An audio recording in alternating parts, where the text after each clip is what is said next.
अस्सलाम वालेकुम everyone, welcome back to the channel. This is Mohammad Hammad. इस चैनल पे मैं पाकिस्तान स्टॉक एक्सचेंज से रिलेटेड डिस्कशन करता हूँ।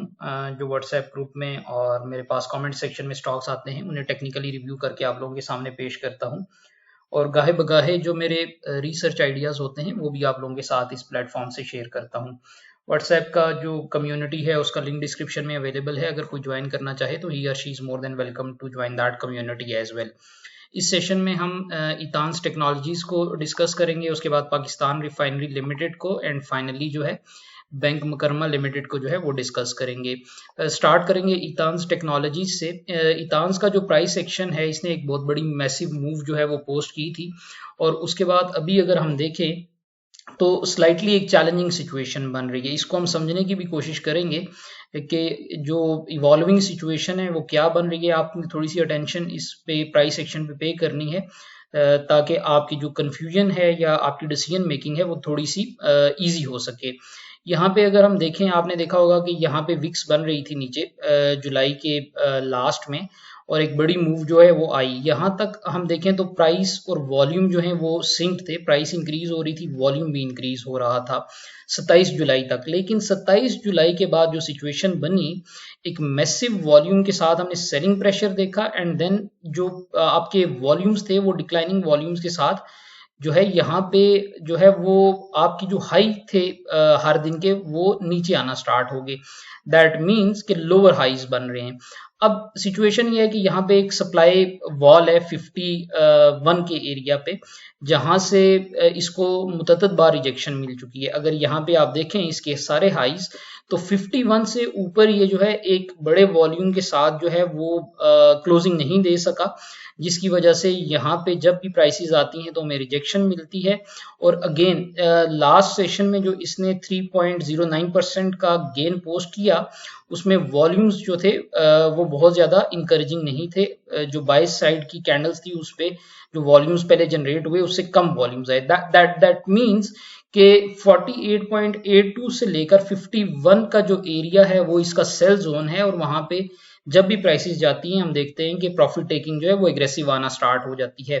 करंटली क्योंकि इसने क्लोज 48.82 से नीचे दिया है, 48.76 का इसकी क्लोजिंग थी, तो दैट अगेन शोज कि हमारे पास जो है वो प्राइसेस जो है वो इसमें डिक्रीज हो सकती हैं। इसमें आने वाले दिनों में मजीद प्रेशर देखा जा सकता है और वो प्रेशर जो है इसे 44.94 के सपोर्ट लेवल, और अगर ये टूटता है तो फिर बड़ा इसका मेजर जो जोन है वो 42.36 से 42.87 का है। क्योंकि प्राइसेस और वॉल्यूम्स जो हैं वो हार्मनी में मूव नहीं कर रहे। एक बड़े जो प्राइसेस इंक्रीज होती हैं आपके वॉल्यूम्स डिक्रीज हो रहे हैं। दैट शोज कि इसमें से जो है वो का एग्जिट जो है वो लोग ले रहे हैं और इसमें प्राइसेस मजीद आने वाले दिनों में जो है वो डिक्रीजिंग साइड पे जो है वो जा सकती हैं वॉल्यूम्स बढ़ने के साथ। इतांस के बाद हमारे पास पीआरएल है। रिफाइनरीज ने बहुत बड़ी मूव बनाई हमारे पास और उसमें पीआरएल जो है उसकी सबसे एग्रेसिव मूव थी। यहाँ से जब हमने देखा कि एक सेलिंग प्रेशर आने की कोशिश हुई 21 जुलाई को, लेकिन अगेन उसके बाद जो है वो प्राइसेस जो है वो इंक्रीज हुई। नाउ इसमें समझने की जरूरत है, 2-3 पॉइंट्स आपने समझने हैं तो आपको क्लैरिटी मिल जाएगी कि पीआरएल का फ्यूचर जो है वो क्या हो सकता है। अगर आप देखें तो यहाँ पे जो हमारे पास 20 जुलाई तक प्राइस एक्शन था, वॉल्यूम्स और प्राइस हार्मनी में मूव कर रहे थे एक बड़े वॉल्यूम के साथ। 20 जुलाई को हमारे पास जो है वो अपर लॉक आया और on the very next day उससे ज्यादा वॉल्यूम के साथ हमारे पास जो है वो प्राइसेस एक रेड कैंडल बनी। रेड कैंडल 14 पैसे का इसने गेन दिखाया जो कि 0.29% था, बट ओपन से नीचे इसने क्लोजिंग दी। ओपन हुआ था 50.99 पे और क्लोज हुआ था 49.19 पे। ये शो करता है कि यहाँ पे एक बीरिश जो है वो सिचुएशन इवॉल्व हो रही थी। हाउएवर क्योंकि कुछ पॉलिसी फ्रंट पे इसकी न्यूज चल रही थी और उसके बाद भी हमने देखा कि ये जो है इस क्लोजिंग से 49.19 की क्लोजिंग से 61 की तरफ गया। बट अगेन अगर यहाँ आप थोड़ा सा केयरफुली देखें तो जूं प्राइस इंक्रीज हो रही थी हमारे पास वॉल्यूम्स डिक्रीज हो रहे थे। दैट मीन्स कि प्राइस और वॉल्यूम में एक डाइवर्जेंस है जो कि एक अच्छी कंडीशन जो है वो टेक्निकली शो नहीं करती। फिर हमने देखा कि एक बड़े वॉल्यूम के साथ 28 तारीख को ये वॉल्यूम अच्छा आया, 6.56% का गेन इसने दिया, बट ये वॉल्यूम जो है 28 जुलाई का 20 जुलाई के वॉल्यूम से कम था।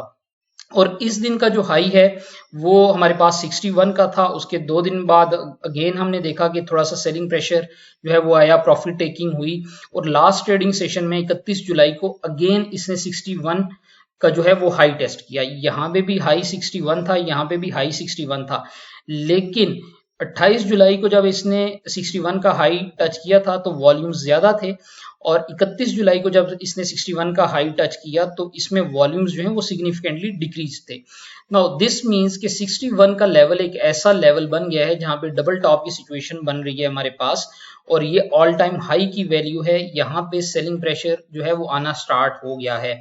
तो इस लेवल पे किसी किस्म की भी बाइंग एक्टिविटी जो है वो खतरनाक हो सकती है, और अगर यहाँ से प्राइसेस डिक्रीज हुई एंड 51.70 से नीचे हमारे पास एक डेली क्लोजिंग जब आ जाएगी, उसके बाद हम देखेंगे कि इसमें मजीद जो है वो सेलिंग प्रेशर इवॉल्व होगा और ये 48.10 पे चला जाएगा। 41.10 का जो लेवल है वहां पे इसकी एक मेजर लिक्विडिटी है, वहां पे इसे रीवैल्यूएट किया जाएगा कि इसमें आया मजीद बाइंग जनरेट होगी या इस लिक्विडिटी को ये ग्रैब करके मजीद नीचे चला जाएगा। बट एज ऑफ नाउ इसमें किसी किस्म की भी जो है वो बाइंग एक्टिविटी जो है वो बहुत लिमिटेड हो चुकी है। इसको ऑर्ली चार्ट में भी आप देख सकते हैं कि हमारे पास जो वॉल्यूम्स हैं, यहाँ पे अगर आप ये प्राइस एक्शन देखें तो ये आपके पास 28 जुलाई को 11 बजे की कैंडल है जहां पे सेलिंग प्रेशर आया।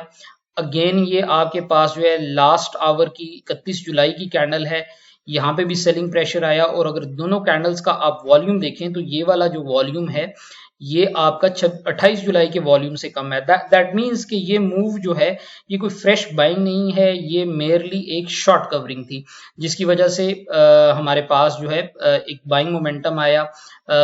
इन एसेंस जैसे मैं रिसर्च ग्रुप में जो है वो ट्रेडिंग साइकोलॉजी पे भी बात करता हूँ और डिफरेंट जो मेथोडोलॉजीज होती हैं उन पे भी काम कर रहे होते हैं हम अपने क्लाइंट्स के साथ, तो यहाँ पे सिचुएशन ऐसी बनती है कि जो आपकी शॉर्ट कवरिंग के स्टॉप लॉसेस होते हैं शॉर्ट पोजीशंस को, वो इन एसेंस जो है वो बाय ऑर्डर्स होते हैं कि कोई शॉर्ट पोजीशंस अगर पड़ी हुई हैं तो उनको स्क्वेयर करने के लिए आपको जो फ्यूचर कॉन्ट्रैक्ट्स हैं वो बाय करने पड़ते हैं। तो जब वो बाय ऑर्डर्स एग्जीक्यूट होते हैं तो इवेंचुअली प्राइसेस जो है वो ऊपर चली जाती हैं। तो ये एक एज ऑफ नाउ बहुत ओवर हीटेड ओवर बॉट की सिचुएशन में है, तो इसमें जो है वो एक इंतहाई मोहतात अंदाज में जो है वो प्रॉफिट टेकिंग जो है वो इस वक्त आप कर सकते हैं, क्योंकि 61 के लेवल पे जो है वो बुल्स आर फेलिंग, एग्जॉशन की सिचुएशन इन्वॉल्व हो रही है। पाकिस्तान रिफाइनरी के बाद हमारे पास बैंक मुकरमा लिमिटेड की रिक्वेस्ट है कमेंट सेक्शन में। BML जो है ये कंसोलिडेशन रेंज में है, एक्युमुलेट हो रहा है, और 55.11 का जो है वो लेवल इसका क्रिटिकल है। जब तक वीकली क्लोजिंग इससे नीचे नहीं आती इसमें कोई दुश्वारी का मामला नहीं होगा। तो 55.11 का जो लेवल है वो स्टिल होल्ड कर रहा है, और हमारे पास ये एक बड़ा स्ट्रॉन्ग जो है वो सिचुएशन बन रही है। मैक्सिमम रिस्क इसका यहाँ से जो बड़ी सपोर्ट है वो 45.99 की बनती है। तो इस रेंज में ये एक्युमुलेशन फेज में जा रहा है, और यहाँ से अपसाइड का जो टारगेट है वो 66.60 का और 74.71 का है। अभी सिचुएशन ये है, कल रात को भी मैंने जो रिसर्च पब्लिश की थी रिसर्च ग्रुप के लिए, उसमें हमने देखा कि आल्दो तमाम सेक्टर्स जो हैं हमारे पास पाकिस्तान स्टॉक एक्सचेंज में, उनमें हमने एक एक्सपोनेंशियली जो है वो डिक्रीजिंग ट्रेंड देखा है। आउटफ्लो हुआ है मनी का, इंस्टीट्यूशनल आउटफ्लो हुआ है, एक्सेप्ट द बैंकिंग सेक्टर। तो बैंकिंग सेक्टर इस वक्त जो है वो सेफ हेवन कंसिडर हो रहा है, और वहां पे जो है इंस्टीट्यूशंस का कोई बहुत बड़ा एग्जिट जो है नजर नहीं आया। अल्दो मेजर बाइंग एक्टिविटी नहीं है, बट देन अगेन तमाम सेक्टर्स में अगर हम कंपैरेटिव एनालिसिस करें तो एक बैंकिंग का ऐसा सेक्टर था जिसमें इंस्टीट्यूशंस जो थे वो नेट बायर थे, तो ऑब्वियसली उसका इम्पैक्ट जो है, अल्दो मिजान बैंक उसकी एक बहुत बड़ी वजह है जो कि he was holding the fort for the commercial banks, but again क्योंकि एक सेक्टर वाइज जो है वो बाइंग नजर आ रही है, तो ये एक्युमुलेशन स्टेज में नजर आ रहा है। इसमें जो है वो केयरफुली जो है वो पोजीशंस बिल्ड की जा सकती हैं 55.11 पे और 45.99 पे, बट मार्केट की कंडीशंस ऑब्वियसली सारे सेक्टर्स को इम्पैक्ट करेंगी, बट द लीस्ट सेक्टर जो इम्पैक्ट होगा वो बैंकिंग सेक्टर होगा given the current market situation. By any means ये कोई बायर सेल कॉल नहीं है, this is my personal research thesis.